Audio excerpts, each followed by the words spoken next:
Hello everyone, आप सबका एक बार फिर से बहुत बहुत स्वागत है। एक बार फिर से JDL CCE 2023 जो JSSC जेई का एग्ज़ाम था उसका मैकेनिकल का भी रिज़ल्ट जो है वो अब आपका पब्लिश हो गया है 15 मार्च 2024 को। एक बार फिर से आप सारे स्टूडेंट्स जो मैसेज कर रहे हैं, जो अब मैकेनिकल वालों के साथ भी जो एक प्रॉब्लम आया है वो यही आया है कि फिर से बहुत सारे लोग अपसेट हैं, फिर से बहुत सारे लोग संतुष्ट हैं। अपसेट वो लोग हैं जिनका शिफ्ट में उनके जिस डेट को एग्ज़ाम हुआ उसमें उनका रैंक 1 2 3 होकर के भी उनका सिलेक्शन नहीं हो रहा। किसी एक शिफ्ट में जो ऑब्वियसली पहले जो हम लोग देख चुके हैं सिविल में, जो कोई एक शिफ्ट थोड़ा ज़्यादा डिफिकल्ट था उसमें किसी नॉर्मल स्टूडेंट का, या उसमें भी नॉर्मल स्टूडेंट नहीं कहना होगा क्योंकि मैकेनिकल के सीट्स बहुत कम थे, तो जो भी स्टूडेंट का सिलेक्शन हुआ है मेधावी तो वो सारे ही छात्र थे, टैलेंटेड सभी ही हैं। लेकिन अब किसी का किसी शिफ्ट में कोई रैंक 1 है, उसको उस शिफ्ट में सबसे ज़्यादा मार्क्स आए हैं, नॉर्मल मार्क्स, रॉ मार्क्स, और ऑब्वियसली उसको डिसअपॉइंटमेंट होगा जब किसी दूसरे शिफ्ट से शिफ्ट रैंक 2 रैंक 3 रैंक 4 या कोई भी जो दूसरे शिफ्ट से सिलेक्ट होता है जो उससे कम मार्क्स आता है। तो आप में से सारे लोग जो फिर से अब मैकेनिकल वाले जो दोस्त हैं हमारे, जो मैसेज कर रहे थे कि इस का फिर से नॉर्मलाइजेशन का वही स्टोरी है, तो अब इस पे कोई बात कहने या अब नहीं कहने का कोई लॉजिक इसलिए नहीं है क्योंकि 100 बातों की एक बात अगर कही जाए तो जो मेन चीज़ आपको प्रॉब्लम दे रहा है वो सिर्फ और सिर्फ नॉर्मलाइजेशन का मेथड है, और नॉर्मलाइजेशन का मेथड जेएसएससी का है। अब वो जेएसएससी जाने कि वो मेथड वो कौन सा अपना रहे हैं, वो एक्चुअली में वो लीगली सही हो रहा है या नहीं हो रहा है।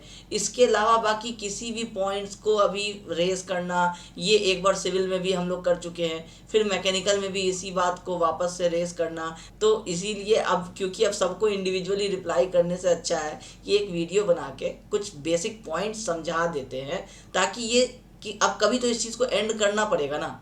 ऑब्वियसली जिसका सिलेक्शन बहुत मतलब जो एक्सपेक्टेड था, जिसको लग रहा था कि सिलेक्शन हो गया है, उसका अब सिलेक्शन नहीं हुआ है, तो ऑब्वियसली थोड़ा सा उसको जो एक ऐसा डिसअपॉइंटमेंट है जिसको अभी हम ये बात जो कह रहे हैं वीडियोस में, अगर हम कहेंगे मूव ऑन, तो वो ऑब्वियसली बहुत डिफिकल्ट है, वो नहीं हो पाएगा क्योंकि जिसके साथ हुआ है वो समझ रहा है। लेकिन बात की गहराई को अगर हम लोग जाएं, बात सिर्फ एक ही है कि नॉर्मलाइजेशन मेथड जेएसएससी जो अपना रहा है उसके वजह से बहुत सारे स्टूडेंट सारे ही टैलेंटेड थे, जो किसी एक दो मार्क्स से रह जा रहे हैं वो भी ऑब्वियसली टैलेंटेड हैं, और जो सिलेक्टेड हो जा रहे हैं वो भी टैलेंटेड हैं, क्योंकि एक मार्क्स या 2 मार्क्स कम हो जाने से या ज़्यादा हो जाने से टैलेंट में कोई फ़र्क नहीं पड़ने वाला।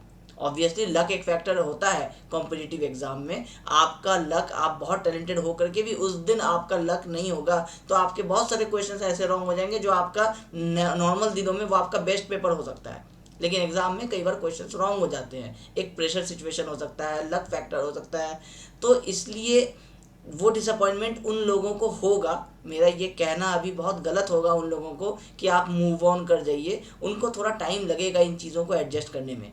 बट हम लोगों को ये चीज़ अब समझना होगा कि ये एक्चुअली में अब इस बात को वापस से फिर वही उठाना कि एग्ज़ाम में कुछ गड़बड़ी था या एग्ज़ाम कैंसिल हो जाए या केस कर देते हैं, रिज़ल्ट पेंडिंग हो जाएगा। तो मेरा पर्सनल अब मानना है कि चीज़ें सिर्फ एक ही बात पे होनी चाहिए, वो है नॉर्मलाइजेशन का मेथड। अगर वो जुडिशरी से चैलेंज हो सकता है तो लीगल राइट है आपका, आप ट्राई कर सकते हैं। लेकिन अगर वो जुडिशरी से चैलेंज नहीं हो सकता है तो फिर मूव ऑन करने के अलावा आपके पास ऑप्शन और कुछ भी नहीं है।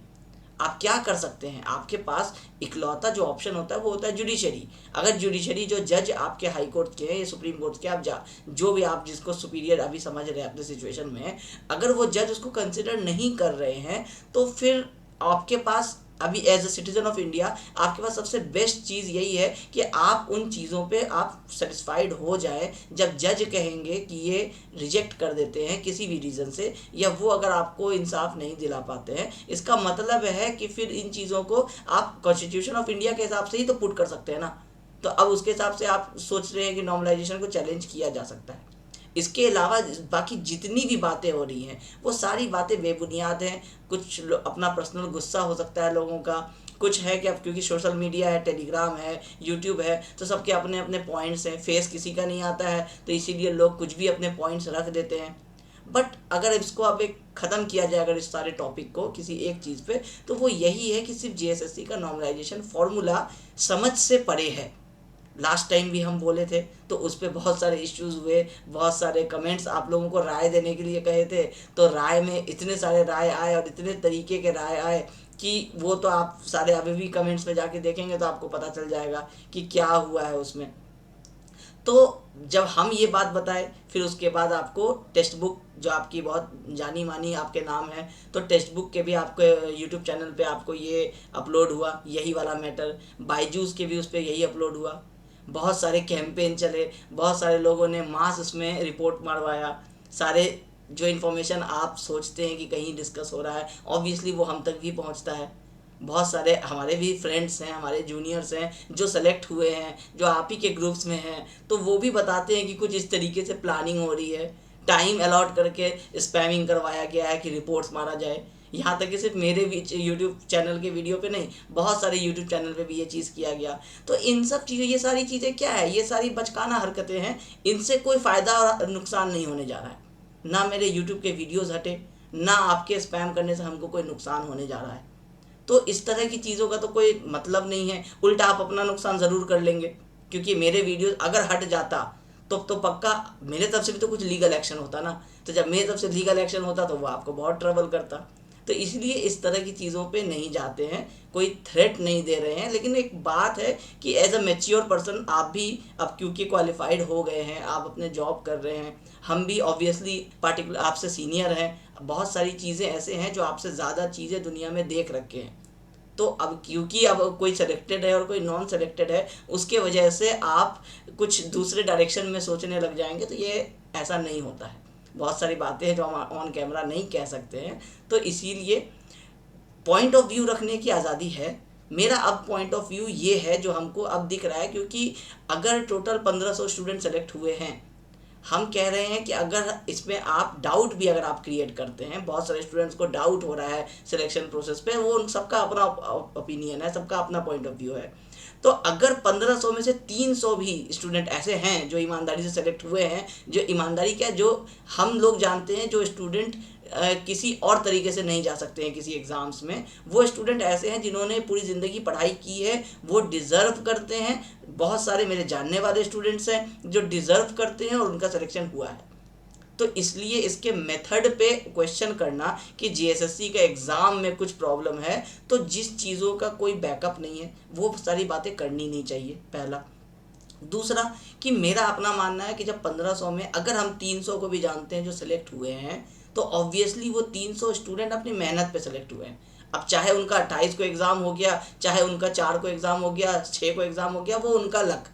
लेकिन क्योंकि उनका एग्ज़ाम हुआ, वो स्टूडेंट इतने मेरिट के थे जो आज वो जिस डिपार्टमेंट में गए हैं वो डिपार्टमेंट डिज़र्व करते हैं। तो इसीलिए इस तरह की किसी भी बातों का हम समर्थन नहीं करते हैं। इसीलिए हम ये जितने भी आपके जो मैटर जब स्टार्ट हुआ, तो इसी वजह से हम इन मैटर से अलग इसलिए होते चले गए क्योंकि सिर्फ नॉर्मलाइजेशन रूल जो है वो क्वेश्चनेबल है, आज भी है। मैकेनिकल का रिजल्ट आया है, बहुत सारे कैंडिडेट सेलेक्ट हुए हैं, सबको कॉन्ग्रेचुलेशंस।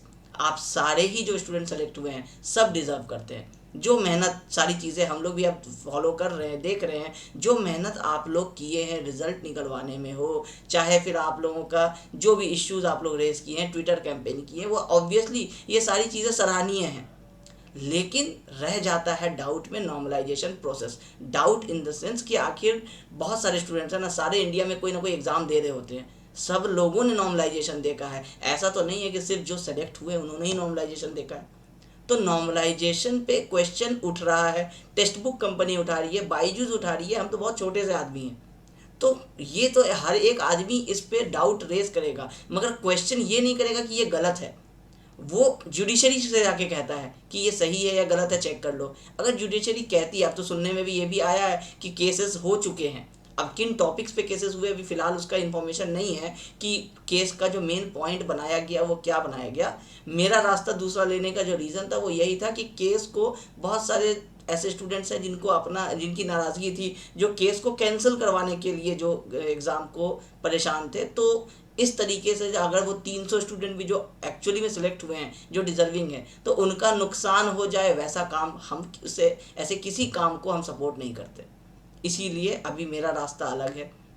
लेकिन नॉर्मलाइजेशन एक ऐसा टॉपिक है जो जब भी कोई झारखंड एसएससी जेई की बात करेगा, जब भी कोई नॉर्मलाइजेशन की बात करेगा, तो ये टॉपिक एक ऐसा, एक कह सकते हैं कि आपका एक जख्म हो गया है जो बार बार कुरेदाएगा, बार बार बाहर आएगा। वो कैंडिडेट जो जो 1 मार्क से आप इमेजिन कीजिए जो छूट जा रहा है, वो हमेशा लाइफ टाइम इस क्वेश्चन को रेस करता रहेगा, चाहे जुडिशरी से उसको इंसाफ मिले चाहे ना मिले।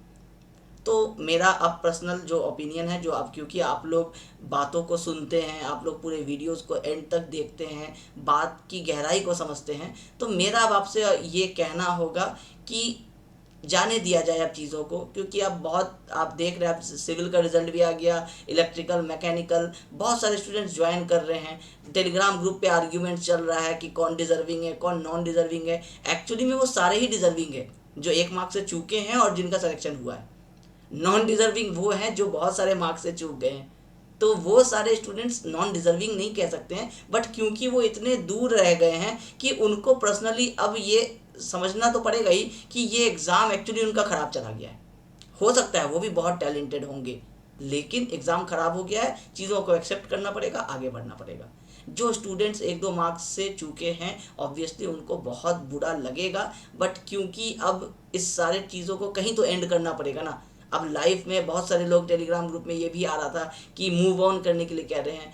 अब लगता है कि वो मूव ऑन करने भी ठीक कह रहे हैं, क्योंकि अब हम लोगों को भी एक एज ए टीचर और एज ए स्टूडेंट दोनों तरफ से भी अगर देखा जाए, तो अब लगता है कि मूव ऑन करके आगे बढ़ना चाहिए। दुनिया में बहुत सारी चीज़ें सही, बहुत सारी चीज़ें गलत होती हैं। अब आखिर कितनी चीज़ों के पीछे कहाँ तक पड़ा जा सकता है। ऑब्वियसली अब सबका अपना पॉइंट ऑफ व्यू होगा, मेरा अपना पॉइंट ऑफ व्यू था, हम आपको वो बता दिए। आप में से बहुत सारे स्टूडेंट होंगे जो अब हो सकता है कि अब हम आपको कहेंगे कि आप अपनी राय बताइए, तो अब आप में से वो स्टूडेंट भी आएंगे जो शायद 1 मार्क से, जिनको लग रहा होगा कि वो शायद रैंक अपना कोई डिपार्टमेंट डिसाइड कर चुके होंगे मन ही मन कि ऐसा कुछ मिलने वाला है, और सडनली अब उनका सिलेक्शन नहीं हुआ। जिससे सिविल वाले में भी हम लोग देखे कि बहुत सारे ऐसे स्टूडेंट थे जो कि 100% नहीं 200% अपने आप को सिलेक्टेड मान रहे थे, और रिजल्ट आया तो नहीं सिलेक्टेड थे, उनसे जस्ट 1-2 नंबर ज़्यादा वाले लोग सेलेक्ट हुए हैं। तो बहुत सारी बातें हैं, अब इसको एक जनरल रूल में नहीं रखा जा सकता। बहुत सारे स्टूडेंट्स हैं, सबके अपने अपने दुख दर्द हैं, मगर अब मेरा मानना है एज ए स्टूडेंट, अब अगर हम बोले तो अब ऑब्वियसली फोकस हमको शिफ्ट करना पड़ेगा। अब ऑब्वियसली सिविल इंजीनियरिंग हो कि जनरल इंजीनियरिंग हो या करंट अफेयर्स हो, अब ऑब्वियसली उन चीज़ों को वापस से पढ़ाई करना शुरू करना पड़ेगा एज ए स्टूडेंट। तो इसीलिए मेरा आपको एक बड़े भाई होने के नाते या आपके एक दोस्त होने के नाते एक सजेशन रहेगा कि अब इन चीज़ों को छोड़ दिया जाए, इन चीज़ों को जाने दिया जाए। हमको टेलीग्राम मैसेज करके कोई फ़ायदा नहीं है, हम इन चीज़ों में नहीं आना चाहते हैं, क्योंकि हम अगर आते हैं तो हम सिर्फ एक ही बात हमेशा से रेस करेंगे कि नॉर्मलाइजेशन मेथड क्या फॉलो हो रहा है। अगर हो रहा है तो हम इस रिज़ल्ट को एक्सेप्ट करते हैं। ऑब्वियसली अगर ये जुडिशरी कहता है कि नॉर्मलाइजेशन मेथड एक्सेप्ट हो रहा है, तो फिर हमको भी ये रिजल्ट एक्सेप्ट हो रहा है, चाहे हमको पर्सनल ओपिनियन मेरा कुछ भी रहे। वो पूरी ज़िंदगी अब वो चेंज होता मतलब बहुत सारे लोगों का बहुत सारा ओपिनियन होता रहेगा, तो अब इसको कहीं तो एंड करना पड़ेगा। तो हम लोग इस चीज़ को एक ही बात पे उठा सकते हैं कि जुडिशरी सही कह रहा है नॉर्मलाइजेशन को कि गलत कह रहा है। अगर नॉर्मलाइजेशन चेंज होता है, क्या होता है, नहीं होता है, ये सारी बातें अब जुडिशरी वाले मैटर की है। हम ना इस मैटर में जाना चाह रहे हैं, एज ए स्टूडेंट भी नहीं जाना चाह रहे हैं, और एज ए टीचर भी अब कहना चाह रहे हैं कि अब इन चीज़ों को छोड़ दिया जाए। तो अब फिर भी हो सकता है अब इस बार अब बहुत सारे स्टूडेंट्स को मेरा ये वाला राय नहीं पसंद आए, बट ये मेरा पर्सनल ओपिनियन है। ऑब्वियसली ये मेरा चैनल है तो हम अपना पर्सनल ओपिनियन इस पर बता सकते हैं। कोई किसी के कुछ स्पैम कर देने से हम अंडरग्राउंड नहीं हो जाते हैं। बहुत सारे लोग ऐसा भी बात बता रहे थे कि डैड सर को अंडरग्राउंड करवा दिए। डैड सर अंडरग्राउंड आप नहीं करा सकते हैं डैड सर को अंडरग्राउंड, ठीक है। तो मेरा अपना एक लाइफ है, मेरा अपना एक लाइफस्टाइल है, मेरा एक सोचने का तरीका है। तो जो चीज़ें हमको सही लगेंगी हम वो वैसे भी करेंगे। और ऑब्वियसली हम इतने स्मार्ट हैं, इतने तो एटलीस्ट घाट घाट का पानी पी चुके हैं कि अगर हम एक यूट्यूब चैनल पे कोई बात बोल रहे हैं तो बहुत सोच समझ करके बोल रहे होंगे। ऑब्वियसली मेरे पास भी कुछ डेटा होगा जिसके बेसिस पे बोल रहे होंगे। तो इसीलिए इस तरह की ये बचकाना हरकतें, ये रिप्लाई देना एक्चुअली बहुत हमको मन था कि हम एक ये रिप्लाई दें, बट हम नहीं बोलना चाह रहे थे फिर। बट अब आप क्योंकि मैकेनिकल का रिजल्ट आ गया, अब आप ही के जो दोस्त हैं अब वो मैसेज कर रहे हैं कि कुछ ऐसा हो गया है, कुछ वैसा हो गया है, तो फिर सोचे कि इसी बहाने ही एक बात बता दिया जाए। तो ऐसा कोई बात नहीं है। आप सेलेक्टेड जितने भी कैंडिडेट्स हैं उन सारे लोगों को बहुत बहुत शुभकामनाएं।